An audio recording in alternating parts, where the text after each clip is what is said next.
G'day guys, it's Dan and Goran from Certified Energy Solutions, and today we're doing the 7th video in our mini-series, which is going to go over solar monitoring and how you can see what the system's doing performance-wise on both a website browser and also a mobile phone application. We live and breathe off-grid every day of the week here at the showroom and our warehouse. We're powered 100% off-grid.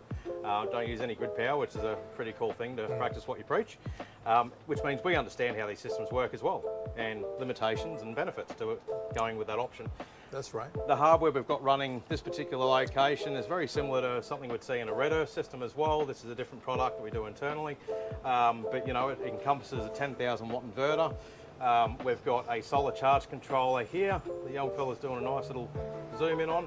So this is basically hooked up and converting that solar power energy generated from the panels above the system here. If you kind of look up, we've got the dual bifacial panels, so glass top and bottom, that we covered on the previous episode, hooked up, and we've got our battery storage, which is 5.1 kilowatt hour lithium LFP technology from MPS.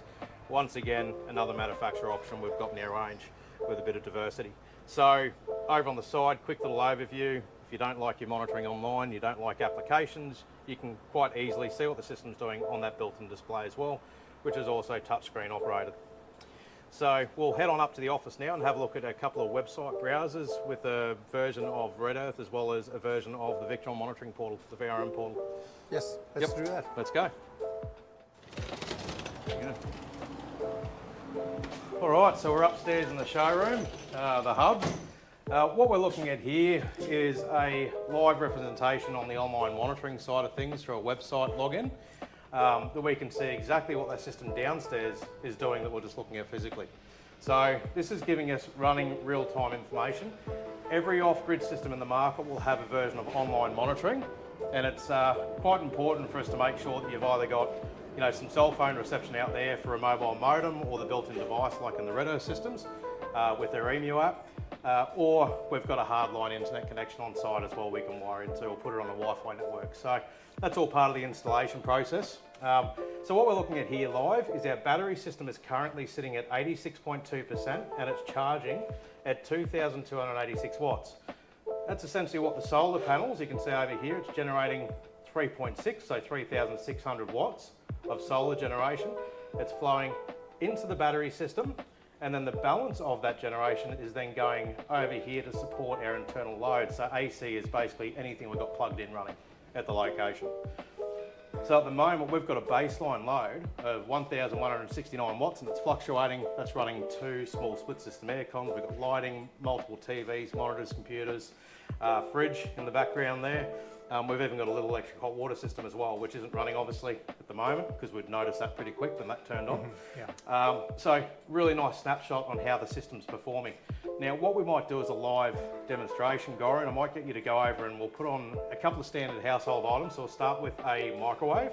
Yep. And just keeping in mind that we're currently consuming internally 1,175 watts. So let's see what happens when you turn. So this is going to show you if you use simultaneously several appliances, that AC loads will go up, and that is ruling the size of the inverter as we explained in previous videos. Perfect. So I'll go and start the microwave.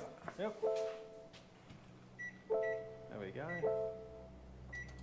I can see you zooming in there. And if we just have a look at this screen now, look how fast this is going to translate the data. Right. So right now, it's just jumped our internal loads up to 2,712 watts, and it's fluctuating. So it'll continue to draw that. Now, what we'll do, Goran, is we'll get you to turn on the kettle if we can, mate. And then we'll see the difference in that. So now it's a microwave, a kettle, plus our base loads. Here we go.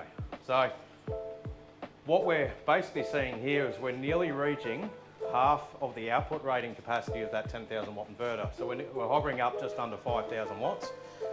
So basically that gives us an indication that, okay, well if we turn on a water pump, for example, another 1,000 watts, it can handle that.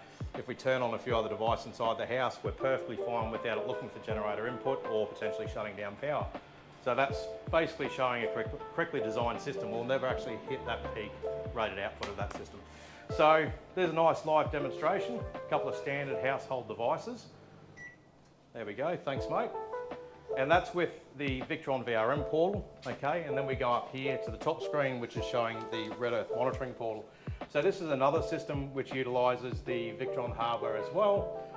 And we're actually looking at a energy bar graph. So this will actually break it down into the date, the time, and we can see all the information as far as what the system's doing. So we can see at 3:05 a.m. in the morning, the battery percentage on this particular system is 89.54% state of charge. We've got the battery voltage, the current. It gives you all the information about what's going on within the property, and they're only really discharging 290 watts to cover a load. So very small load at that time of the night or the morning, 3:05 a.m. Standby power and fridge freezer. That's right. And then we can scroll through here with this historical data. We can go to 7:15, and then we'll actually start to see things like the solar panels starting to wake up and generating power. And obviously, depending on the day, how much power it needs to generate, that's going to, change that data source as it's rolling through and recording. We can also roll down here to battery percentage. So reported battery percentage and calculated battery percentage. You can see indicated by the time span along the bottom, and then also on the side here, running up in percentage to 100% capacity or 100% state of charge, as I say. We can roll through voltage data, and then we can also see battery voltage, battery current. So there's quite a bit of information here that is going to show exactly what the system's doing and how it's performing. Yep. So the idea behind it is you can keep an eye on the system remotely, even if you're not on the property, you can see how it's operating. You can even see if the generator's fired up, if it's needed to do that automatically in the background. If there's a technical fault with the product, and also if we need to attend to respond to a technical failure, we can generally do an assessment of site too. So what we show here with the AC loads, that means you have that peak when you use the kettle and the microwave, but of course they are appliances you use normally 2 or 3 minutes. So it's not a constant loading in the house, which basically just means that the inverter needs to have that 30 minutes capacity to deliver that. Yep. And it's okay if we came up to 5 kilowatts, something like that. 5,000 watts, yep. Plenty of room for extra appliances, but there are so many appliances in your household that you use for limited time, below 30 minutes. Yeah, that's right. Sandwich makers. Yeah. Air fryers, pretty common these days, and they're all a massive surge load when they're used, but obviously it's only for those short time frames. That's a good point to make. That's right. Yep. So calculate for the high percentiles. And once again, you've got historical data as well, so we can go over years worth of data accumulated by that system's performance too to see how it's tracking. Another good thing is also when it's time to upgrade, we can just look at the historical data. Yep. We can see, okay, 2 o'clock in the morning, you are running low on the battery capacity.